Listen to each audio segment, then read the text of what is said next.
வீட்டுல தானே பாக்குறாங்க. முடியல பார்த்தாங்கன்னா எங்க அம்மாவும் எங்க அப்பா அம்மா ஒன்றும் சொல்ல மாட்டாங்க.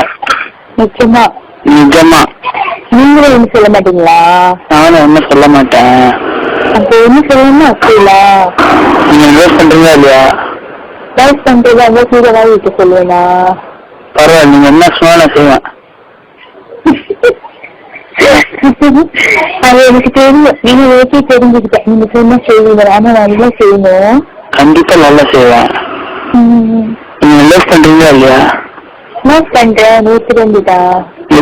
ப்ராமிஸ் ஐ சொல்லுவே இல்ல. ஆமா, நீ சொன்னாதான் லவ் பண்றேன்னு அர்த்தமா? நீங்க என்ன சொல்லல? சரி, ஐ லவ் யூ நீ சொல்ல. Okay, I love you. அந்த மாதிரிதான் இருக்கணும். அப்புறம் நீங்க எந்த ஸ்கூல் படிக்க சொன்னீங்க? Government school. உண்மையில கவர்மெண்ட் படிக்கிறீங்களா? யா. காலைக்கு நீங்க ஸ்கூல் போவீங்க? காலையில நாங்க எங்க சித்தப்பா தான் டெக்ஸி வண்டி ஊட்டுவாரு. சித்தப்பா டெக்ஸி ஊட்டுறாரு. சித்தப்பா தான் டெக்ஸி வண்டி ஊட்டுவாரு. ஒரு 6:20 அந்த மாதிரி. ஓ, போயிருவாரு.